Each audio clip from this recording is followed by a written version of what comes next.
Bible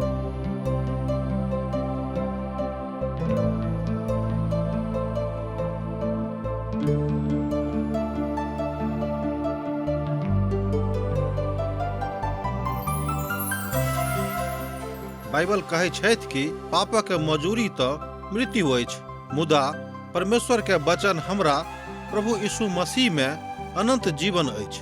हम सब एहन काज करै छी जे परमेश्वर के अप्रसन्न करै छी, जे हमरा के सजा दिलाबऽ के पात्र बनाबै छै। मुदा बाइबल अनंत जीवन के दिस एकटा स्पष्ट मार्ग के प्रस्तुत करै छथिन। TWR के प्रस्तुति आशक इजोत यह अनंत जीवन के खोजो में चलो वाला एकटा कार्यक्रम अछि। कृपया क देखू, सुनू, जाहिसँ परमेश्वर अहाँ के जीवन के मार्गदर्शक बनल रहे। आशा के इजोत मैथिली कार्यक्रम में हम एक बेर और अहाँक अभिनंदन प्रभु यीशु मसीह के मीठ आ पवित्र नाम से कह रहल छी। हमरा सब पुनः उपस्थित छी परमेश्वरक पवित्र वचनक लऽ कऽ। हमर आशा अछि अहाँ सब नीके सुखे होइब और परमेश्वरक महिमा में खूब आनंदित होइब। जेना अहाँ सब जानते छी कि हमरा सब अखन यशाया के पोथी के अध्ययन कर रहलहुँ हैं। आजुक दिन हमरा सब एही पोथी के 53 अध्याय के अध्ययन करब, अर्थात यशाया के पोथी तकर 53वां अध्याय के अध्ययन करब। अब जे केओ प्रभु के वाचा सँ वा नीक रीति सँ नजदीकी में छथि, अहाँक जकाँ ओ जानैत छथि जे यशाया के पोथी 53 अध्याय प्रभु यीशु मसीह के समस्त बातक विषय में बताबैत अछि। अहाँके एकटा बात सुनि कऽ और बेसी आश्चर्य हैत जे चारों सुसमाचार में बेसी भजन 22 में और यशाया के पोथी 53 अध्याय में प्रभु यीशु मसीह के क्रूसक ऊपर चढ़ावल गेल विषयक के विषय में स्पष्ट करैत अछि। एक बेर ध्यान दियौ कि सबसँ बेसी भजनक पोथी 22 और यशाया के पोथी तकर 53वां अध्याय प्रभु यीशु मसीह के क्रूसक ऊपर चढ़ेवा के विषय में विशेष क के बखान करैत अछि। पवित्र पोथी बाइबिल में आर कतौ एहि विषय पर बड़ स्पष्ट चित्रण एहि जकाँ नहि मिलैत अछि जेना कि एहिठाम हमरा लोकनि 53 अध्याय में देखब। ई सुनि कऽ आश्चर्य में सेहो पड़ब या थिक जे अध्याय में विशेषता सेहो हाँ या बाजि सकलहुँ हैं। एहिठाम अहाँ बाजि सकलहुँ हैं जे प्रभु के क्रूसक ऊपर दुख उठेबा के विषय में नहि बाजित अछि। यशाया के पोथी 52 अध्याय 11 पद में एहि बातक बताओल गेल छल जे प्रभु में बनल रहूं, ओ अपन कथा के बड़ स्पष्ट चित्रण अहाँक लग में स्पष्ट कऽ देता है। यशाया प्रभु यीशु के जन्म के लगभग 700 बरख पहिने प्रभु यीशु के बड़ स्पष्ट चित्रण राखि रहल छथि। एक बेर आर ध्यान दियौ, यशाया प्रभु के भक्त प्रभु यीशु के जन्म सँ अर्थात हुनक जन्म होय सँ लगभग 700 बरख पूर्व एहि बातक स्पष्ट चित्रण दऽ रहल छथि। ओ कोना कऽ अपन लोकक लेल दुख उठौतैथ आर ओ कोना कऽ अपन लोकक लेल स्पष्टताक साथ शैतान सँ लड़ाई करतैथ, एहि बातक विषय में ओ बता रहल छथि। एहि बातक बुझबाक अछि जे ओ अपन बातक बता रहल छथि प्रभु यीशु मसीह आ जन्म और क्रूसक ऊपर दुख उठौने और हुनक मृत्यु में एहि बातक विषय में देखने मनुष्य जाति के लेल दुख उठौने और मृत्यु भेनाइ ओ अपन बातक अपना आप में प्रभु के बखान करैत अछि। एहिठाम बाजल जा सकैत अछि कि प्रभु के लेल ओ दुख उठौता जे सब प्रभु में छथि। परमेश्वर पिता के लेल ओ स्वयं को दऽ देता जे हुनका में छथि। एहि तरह हमरा लोकनि एहिठाम प्रभु यीशु मसीह के ईश्वरत्व के आ प्रभु यीशु मसीह के मनुष्यत्व के दुनू को एके ठाम देखैत छी। प्रेरितक पोथी 8 अध्याय तकर 32 पद में एही बातक सेहो बताओल गेल अछि। पवित्र पोथी के ओहि अध्याय के जे ओ पढ़ि रहल छलाह ओ तऽ यह छल। प्रेरितक पोथी तकर 8 अध्याय आ 32 पद एही बातक के अभिव्यक्तिकरण करैत अछि। ओ एही अध्याय के कतऽ पढ़ि रहल छलाह तकरो विषय में बताओल गेल अछि। ओ 53 अध्याय के पढ़ि रहल छलाह। हमरा लोकनि एहि बातक प्रेरितक पोथी में देखैत छी। इथोपिया के जे वित्त मंत्री छलाह 53वां अध्याय के पढ़ि रहल छलाह, पद 7 आ पद 8 के विशेष कऽ कऽ पढ़ि रहल रहथि। ओ यह बात बुझबाक लेल ओहिठाम सँ गेलाह, मुदा फिलिप्पुस मंत्री जी सँ पूछलनि, अर्थात खोजा सँ पूछलनि कि अहाँ जे पढ़ि रहल छी तकरा की अहाँ बुझि रहल छी। प्रेरितक पोथी 8 अध्याय तकर 34 पद में ए बातक हमरा सब देखै छी बा ओतऽ ए बातक देखल जा सकै छै। प्रेरितक पोथी 8 अध्याय तकर 35 पद में सेहो हमरा सब एही बातक देखै छी जे ओतऽ बताओल गेल अछि। खोजा फिलिपुस से पूछलनि, हम अहाँ से अनुरोध करैत छी, हमरा बताउ जे भविष्यवक्ता किनका विषय में बाजि रहल छथि, अपना बा और किनको विषय में। ए बातक हमरा लोकनि प्रेरितक पोथी 8 अध्याय के 34 पद में देखै छी। 35 पद में तकर उत्तर का हमरा लोकनि देखै छी। तहन फिलिपुस बजनाइ आरंभ कयलथि आर शास्त्र सँ ओ एहि वचन सँ आरंभ कऽ कऽ हुनका यीशुके सुसमाचार सुनौलथि। एहि बातक हमरा लोकनि एहिठाम प्रेरितक पोथी 8 अध्याय के 35 पद में देखै छी। प्रभु यीशु मसीह स्वयं यूहन्नाक रचल सुसमाचारक के 12 अध्याय तकर 38 पद में बाजि रहल छथि, अर्थात ओ स्वयं यशायाह के पोथी तकर 53 अध्याय सँ कोट कऽ रहल छथि। आ साधु पौलुस रोमियोक पत्री तकर 10 अध्याय आ 16 पद सँ सेहो यशायाह के पोथी के विषय में बाजि रहल छथि, अर्थात 53वां अध्याय के विषय में। एहि तरह हमरा लोकनि देखै छी कि 53वां अध्याय पवित्र पोथी बाइबल के महानतम अध्याय में सँ एक अध्याय अछि। यशायाह पोथी 53 अध्याय में प्रभु यीशु मसीह के विषय में जे बातक बतावल गेल छल ओहि बातक एहिठाम प्रभु यीशु मसीह बतौने छथि। अध्याय 53 प्रभु यीशु के क्रूसक ऊपर चढ़ावल गेल मसीह के बखान करैत अछि। एहि बातक स्पष्टीकरण हमरा लोकनि एहिठाम देख रहलहुँ हैं। जहन ओ ओतऽ क्रूसक ऊपर अपन लोकक लेल अपन प्राण दऽ रहल छलाह। 53 अध्याय के प्रथम 9 पद धरि उद्धारकर्ता के दुख उठेबा के विषय में बखान कयल गेल छै। ऐसा अहाँ पता लगा सकलहुँ हैं, ऐसा अहाँ बुझि सकलहुँ हैं कि प्रभु यीशु मसीह के जन्म अखन नहि भेल रहैक। 700 बरख बाद हुनक जन्म हुअ बला रहनि, मुदा ओ कोनाक दुख उठौता, कोनाक अपना आदमी के लेल एहि बातक करता है, एहि विषय में एहिठाम ओ बाजि रहल छथि। और आगूक पद उत्तर में संतुष्टक लेल हमरा लोकनि एहि बातक देख सकैत छी। दुख उठौनाइ ओतेक संतृप्त करवला गप नहि थिक। तहन मुख्य विषय वस्तु या भेल। भजन 30 आ तकर 5 पद एहि बातक बताबैत अछि। परमेश्वर एक एक वचनक तपावल गेल अछि, ओ अपन शरणागतक ढाल ठहरल छथि। एकर मतलब यह भेलै कि पवित्र पोथी में जतेक वचन अछि तकर अपना आप में महत्व अछि आर ओहि महत्व का केओ कम नहि कऽ सकैत छथि। मसीह के दुख उठौनाइ 53 अध्याय के आरंभ एहि रीति सँ होइत अछि।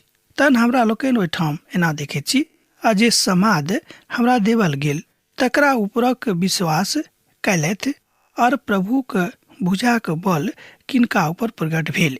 एहि बातक हमरा लोकनि एहिठाम 53वां अध्याय के 1 पद में देखैत छी।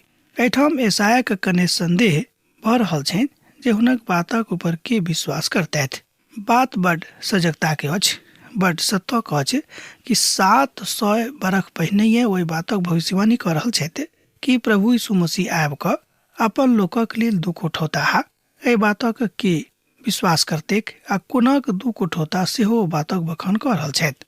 जहन यशायाह कहैत छथि जे हमर बातक ऊपर के विश्वास करताह तऽ आवश्यक यशायाह के अनुभव छल, किएक तऽ परमेश्वरक वचनक संसार अपन हाथ सँ पारस्परिक ग्रहण करबाक लेल तैयार प्रथम रूपे नहि होइत अछि।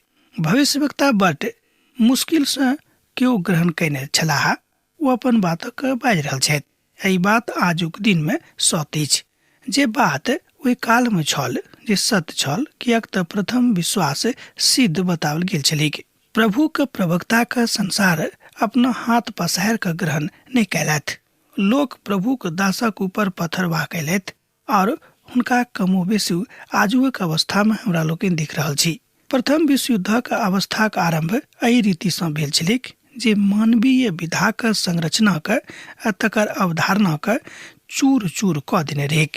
एहि बातक हमरा लोकनि संसारक इतिहास जहन पढ़ैत छी तऽ हमरा लोकनि जानैत छी प्रभु यीशुक शक्ति आर सौहार्दक विषय में ओ गप कऽ रहल छथि। मुदा प्रभुक वचन सुसमाचार लोकक हृदय में काज करनाइ आरंभ कऽ देने रहैक। यह बात भविष्यवक्ता हेतु बड़ संतोषक रहैक। आरंभिक विधा में हमरा लोकनि ओतऽ देखैत छी जे चलल जा रहल छलैक, ओ अपना बातक बड़ स्पष्ट करबाक विषय में गप कऽ रहल छथि। प्रभु यीशु मसीह संसारक ग्रहण कयल जाइत बा कयल गेल कि नहि से तऽ नहि कहब, मुदा बहुत कियो हुनका ऊपर विश्वास कयलथि, हुनका ग्रहण कयलथि। संसार प्रभुक ग्रहण नहि कयलथि, इहो हमरा लोकनि बाजि सकैत छी। आजुक विधा में, आजुक संसार में प्रतीकात्मक विधा यह थिक कि लोग धर्म आ धर्ममय विधाक लेल स्वयं के दऽ दैत छथि, मुदा जे वास्तविक में परमेश्वर छथि हुनका ऊपर संदेह लोग करैत छथि आ हुनका ऊपर लोग अंगुरी सेहो उठाबैत छथि। पौलुस एहि बातक बाजि रहल छथिन जे क्रूसक विषय में ज्ञान बाँटनाइ उचित नहि अछि से नहि, मुदा लोक एहि बातक ग्रहण करबाक लेल तैयार नहि हैत। दोसर गप में पौलुस एहिठाम बाजि रहल छथिन कि लोक क्रूसक विषय में ज्ञान प्राप्त करबाक लेल बहुत बेसी उत्कंठ भऽ कऽ सन्मुख में नहि आबत, अर्थात ग्रहण करबाक लेल ओ तैयार नहि हैत। और बहुत लोकक ज्ञान क्रूसक कथाक ऊपर विश्वास नहि करबाक बातक विषय में कहैत अछि। आ बहुत लोग एहि कथाक ऊपर विश्वास करता है। प्रभुक महाज्ञान ज्ञानिक स्तरक बढ़ाबैत अछि, मुदा आन लोकक एहि बातक विषय में जानकारी नहि रहैत छनि। पहिल कुरिन्थियोक पोथी में तकर 2 अध्याय आ 14 पद में एहि बातक बड़ गंभीरता के साथ स्पष्ट कयल गेल छै। मुदा सांसारिक मनुख परमेश्वरक आत्माक कथाक स्वीकार नहि करतीक, किएक तऽ हुनका नजर में ई बात कथाक अछि, किएक तऽ ओतऽ करबला ज्ञान जे ओतक ज्ञान थिक एहिमे मनुख कमजोर भऽ जेतीक। यह बात संदर्भित भऽ कऽ अहाँके बुझबाक अछि, किएक तऽ हुनका जकाँ आत्मिक रीति पर यह होइत अछि। एहि बातक हमरा लोकनि पहिल कुरिन्थियोक पोथी 2 अध्याय के 14 पद में देखैत छी। मुदा ओ अपन कथाक बड़ आधारभूत कथा बना कऽ बाजि रहल छथि। ओ अपन कथाक बड़ स्पष्ट कऽ रहल छथि। प्रभुक संपूर्णता प्रभु यीशु मसीह के रूप में मनुष्य जाति के बीच में प्रकट होइत अछि, अर्थात एहि धरती पर प्रकट होइत अछि जतऽ हमरा लोकनि रहैत छी। यूहन्ना के रचल सुसमाचार तकर 12 अध्याय आ 32 पद में एहि बातक ऊपर चर्चा हमरा लोकनि होइत देखैत छी। मुदा जँ हम धरती पर सँ ऊंचा पर चढ़ावल जायब तहन सब अपना लग टहलखिन, अर्थात सबके अपना लग टानि लेब। एहि बातक हमरा लोकनि एहिठाम देखैत छी, किएक तऽ प्रभु यीशु मसीह अपन सोनीतक द्वारा समस्त लोकक एहिठाम सँ लऽ जेबाक लेल तैयार छथि। एहि बातक एहिठाम हमरा लोकनि सेहो 53वां अध्याय में देखैत छी। एहि तरह अहाँ बाजि सकलहुँ हैं कि प्रभु यीशु मसीह के दुख उठेबा के समस्त बातक बखान विस्तार कऽ कऽ एहिठाम बतावल गेल अछि, जाहि बातक यशाया हुनक जन्म होयबा सँ लगभग 700 बरख पूर्व बता रहल छथि। एहि तरहक याचना संत पौलुसक रहनि, अर्थात संत पौलुस सेहो एही तरहक याचनात्मक बातक बताबैत छथि। हुनक महिमा विषय में गुणानुवाद कयल गेल बातक विषय में हमरा लोकनि एहिठाम देखैत छी जे बड़ सार्वजनिक ओ कऽ दैत छथिन। यशाया अपन बातक बड़ नीक विधा में चकाचौंध में नहि, मुदा प्रभुक महिमा में कहैत छथिन। ओ कहैत छथिन कि मनुष्य जाति के चातुर्दिक विकास प्रभु यीशु मसीह के सानिध्य में छनि। जँ अहाँ प्रभु यीशु मसीह में नहीं आयब तऽ एहि तरह के चातुर्दिक विकास अहाँके नहीं हैत, किएक तो हुनका सन्मुख में अंकुरक जकाँ और एहन जड़क जकाँ उगल जे निर्जन भूमि पर फूटि कऽ निकललिक। हुनक नहि तऽ की सुंदरता छलिक जे हम हुनका देखने छलहुँ हैं, आ नहि हमरा किछु रूपे एहन देखाई पड़ल जे हम हुनका चाहतियैक। ए बातक हमरा लोकनि पद 2 में देखैत छी। एहिठाम प्रभु यीशु मसीह के क्रूसक ऊपर दुख उठेबा के विषय में स्पष्ट बताओल गेल अछि। हमरा लोकनि जानैत छी कि मसीह के सूखल भूमि के आशाक सोता बताओल गेल अछि। एकर अर्थ यह भेल जे दाऊदक राजा के अवस्था में, दोसर गप में जहन दाऊद एहि संसार में राज करैत छलाह तहन दाऊद एहि बातक देखलनि अपन आत्मिक आँखि सँ आ कहलनि कि संसारक एकटा राजकुमारक जरूरत अछि जे राजकुमार आबि कऽ इजरायली राष्ट्र के समर्पित कऽ देतिक, समृद्ध कऽ देतिक और इजरायली राष्ट्र बहुत मजबूत भऽ जेतिक। इजरायली राष्ट्र रोमी साम्राज्य के बड़ स्वीकारात्मक अवस्था के रूप में ग्रहण करबाक लेल तैयार नहीं छलिक। अर्थात जन्म धरि अहाँ एहि बातक कऽ सकलहुँ हैं, मुदा नीक सभ्यता में हुनक नाम नहीं छनि। एहि तरह हुनक मृत्यु बड़ नीक बातक द्योतक अछि। किनक मृत्यु तऽ प्रभु यीशु मसीह के मृत्यु जे मनुष्य जाति के निर्णायक मोड़क लेल आनैत अछि। स्वाभाविक रूपे हमरा सब ए बातक सिखबाक लेल उच्चेदित छी कि मनुख मृत्यु के बाद कतऽ जाइत छथि। एहिठाम यशायाह पोथी 53 अध्याय में ई बात स्पष्ट भऽ जाइत अछि कि जे मनुख प्रभु यीशु मसीह संगे मुएत छथि हुनका लेल स्वर्ग में स्थान छनि, आ जे केओ प्रभु यीशु मसीह संगे नहि मुएत छथि हुनका लेल स्वर्ग में स्थान नहीं छनि, ओ नरक में जेताह, ओ अधलोक में पड़ल रहताह। परमेश्वरक नजर में निश्चय ओ हमर रोगक सह लेलखिन आर हमरे दुखक उठौलखिन। एहिके बादो हम हुनका परमेश्वरक मारल कूटल और दुर्दशा में पड़ल बुझलहुँ हैं। ए बातक हमरा लोकनि एहिठाम 4 पद में देखैत छी। हुनका लेल अनेरे स्वीकार नहीं करताह आ नहि हुनका चिन्हबाक प्रयास करताह। यशायाह एहि बातक बड़ दुखित भऽ कऽ बाजि रहल छथिन कि देखियो परमेश्वर पिता के पुत्र जहन एहि संसार में औतिक तऽ लोक हुनका चिन्हबा के प्रयास नहीं करतिक। अखन धरि जन हमरा सभक के हाथ में पवित्र पोथी बाइबिल अछि, हमरा लोकनि अध्ययन करैत छी, एक बादो बहुत लोग एहन छथि जे एहि बातक किताबी बात बुझि कऽ प्रभु के ऊपर विश्वास नहीं राखैत छथि। प्रभु यीशु मसीह क्रूसक ऊपर 6 घंटा के लेल छलाह। स्वर्ग और धरती के बीच में ओ 9 बजे भिनसर सन लऽ कऽ दुपहरिया अर्थात बड़का दुपहरिया धरि 3 बजे धरि टांगल छलाह। पहिल 3 घंटा में मनुख अपन सर्वोत्तम घृणित व्यवहार हुनका संगे कैलथि। एहिठाम देखियो पहिल 3 घंटा में मनुख हुनका संगे सबसँ खराब घृणित व्यवहार कैलथि। तकरा बाद अगला 3 घंटा धरि ओ सब मनुखों के मृत्यु के प्रतीक्षा में रहते। ठीक दोपहरिया 12 बजे जहन ओ अपन 3 घंटा दुख में क्रूसक ऊपर बितौलथि, आ तहन परमेश्वर सूर्यक ऊपर एकटा चादर ओढ़ा देलनि। अन्हार भऽ गेलैक आ चारू दिस अन्हार अतेक घनघोर भऽ गेलैक कि एक दोसर गोटे का आराम से नहीं देख पाबैत रहिक। एक बात पिता और पुतः के बीच में ध्यान दियौ। एहिठाम एक बात पिता और पुतः के बीच में भिनाय आरंभ भऽ गेलैक। तहन प्रभु यीशु मसीह अपना आप के पिता के दऽ देलखिन, हुनका समर्पित कऽ देलखिन कि हे पिता, हम अपन प्राण अब अहीं के हाथ में समर्पित कऽ रहलहुँ हैं। किएक तऽ एहि तरह हमरा लोकनि देखैत छी कि प्रभु यीशु मसीह अपन बलि चढ़ा कऽ मनुष्य जाति के लेल उद्धारक द्वार खोलि देलखिन। एहि बातक हमरा लोकनि एहिठाम 53वां अध्याय में देख रहल छी जे क्रूसक कथा के बता रहल अछि। श्रोता मित्र, अहाँ बुझि सकलहुँ हैं कि ओहि काल में जाय काल में यशायाह एहि भविष्यवाणी के कऽ रहल छलाह। ओहि काल में प्रभु यीशु मसीह के जन्म नहीं भेल छलनि। अहाँ बाजि सकैत छी कि एहि भविष्यवाणी कयल गेला के लगभग 700 बरख बाद हुनक जन्म भेलनि, आ तकरा बाद ओ दुख उठौलनि, तकरा बाद ओ क्रूस पर चढ़लनि। ओहि सबटा दुखक विषय में ओ एहिठाम 53वां अध्याय में वर्णन कऽ रहल छथि। आगाँ हमरा लोकनि एहि तरह देखैत छी, मुदा ओ हमरे अपराधक कारणे घायल कयल गेलाह, ओ हमरे अधर्मक काजक हेतु कुचल गेलाह, और शांति के हेतु हुनका ऊपर ताड़ना पड़लनि। जे हुनक कोड़ा खैला के कारणे हमरा सब नीक भऽ गेलहुँ हैं। किएक तऽ हमरा सब तऽ सभक सब भेड़ा के जकाँ भटकि गेल छलहुँ हैं। हमरा में से सब केओ अपना अपना बाट चुनने छलहुँ हैं, आ प्रभु हमरा सभक अधर्मक बोझ हुनके ऊपर लादि देलखिन। ए बातक हमरा लोकनि एहिठाम 5 आ 6 पद में देखैत छी।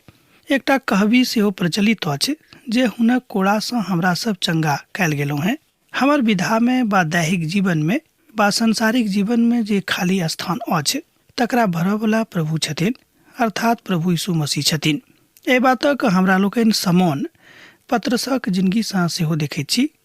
जहन ओ एहि बातक स्वीकार कऽ लेलखिन कि प्रभु यीशु मसीह उद्धार करता थिकाह, तकरा बाद हुनक जिंदगी में नव जोश, नव उमंग, नव आनंद आ नव भ्रांति जे सब किछु रहनि सबटा आबि गेलनि। अब एहिठाम हम एकटा शब्द प्रयोग कयलहुँ हैं, भ्रांति। मनुख बहुत बेर एहि शब्दक प्रयोग अनुचित रीति में करैत छथि, बात सत्यक थिक। मुदा एहिठाम हम एहि द्वारा कहलहुँ हैं कि जतेक कोनो बातक लेल हुनका मन में संदेह रहनि, ओ सबटा संदेह प्रभु यीशु मसीह के स्वीकार करलाक बाद हुनका जिंदगी सँ चलि गेलनि। एहि विधाक आरंभ हुनक जिंदगी में भऽ जाइत छनि। नीति वचनक पोथी तकर 14 अध्याय आ 12 पद एहि बातक कहैत अछि, तकरा बाद अही पोथी के 3 अध्याय आ 6 पद एही बात कहते और यूहन्ना पोथी तकर 14 अध्याय तकर 6 पद कहते कि निरंतर हमरा लोकन ए बातक जानी कियाक त प्रभु हुनका ए सबटा बातक अधिकार दऽ देने रहत। किनका त प्रभु यीशु मसीह के। एहि तरह हमरा लोकन देखै छी कि हुनक जन्म होय से बहुत पहिनहिए एहि बातक निर्णय भऽ चुकल रहे कि प्रभु यीशु मसीह कोनाक दुख उठेतैथ आ कोनाक अपन लोकक लेल अपन प्राण दऽ देथिन आ पिता परमेश्वर हुनका कोनाक सब मनुखक पापक भार हुनके ऊपर दऽ देतनि। एहन बात अछि जे मनुखक नीक आ ठीक बुझाबैत छनि, मुदा तकर अंत में मृत्यु भेटैत छनि। ए बातक हमरा लोकनि नीति वचनक पोथी 14 अध्याय के 12 पद में देखै छी। बहुत बेर मनुख एही तरहक भूल करैत छथि, मुदा तकर अंत में हुनका हानि भेटैत छनि। हुनके यादक सबटा काज करब तहने ओ अहाँक लेल ओ सबटा बातक निकालि देता हा। ए बातक हमरा लोकनि नीति वचनक पोथी 3 अध्याय के 6 पद में देखै छी। यीशु हुनका सँ कहलनि, बाट सत्य आ जिंदगी हमही ठीको हैं, हमरा बिनु केओ पिताक लग नहीं जा सकैत छथि। ए बातक हमरा लोकनि यूहन्ना पोथी तकर 14 अध्याय आ 6 पद में देखै छी जे पवित्र पोथी बाइबल के बड़ प्रसिद्ध पद अछि। एहि पदक ऊपर बहुत लोग बहुत किछु बाजैत छथि, मुदा एहिठाम हमरा लोकनि देखै छी कि प्रभु यीशु मसीह के दिस ई बातक बताओल गेल अछि 53वां अध्याय में कि एहि सबटा बातक के झलक यशायाह एहिठाम देख रहल छथि।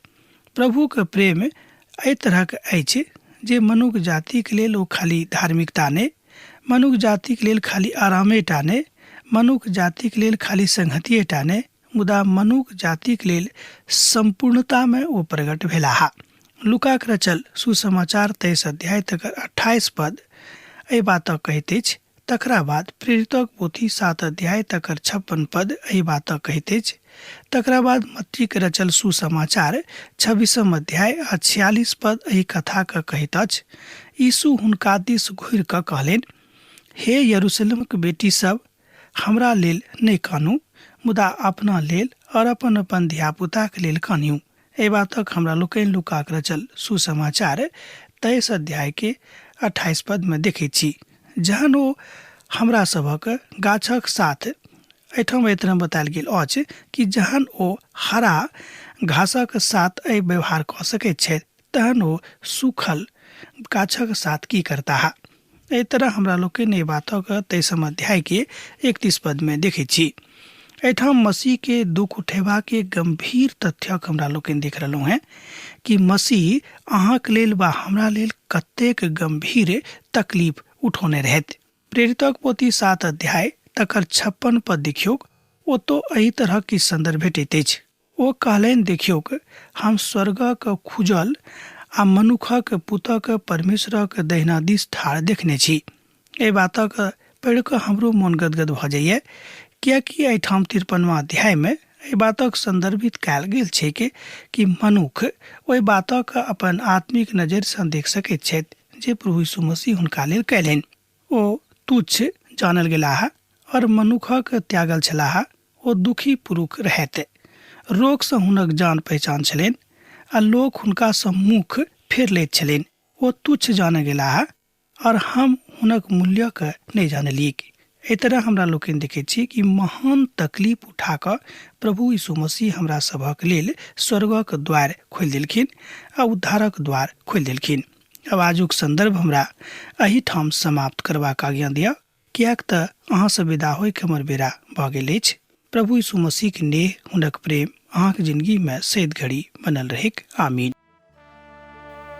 हमर विश्वास अछि कि ई कार्यक्रम अहाँ के लेल लाभदायक सिद्ध अछि।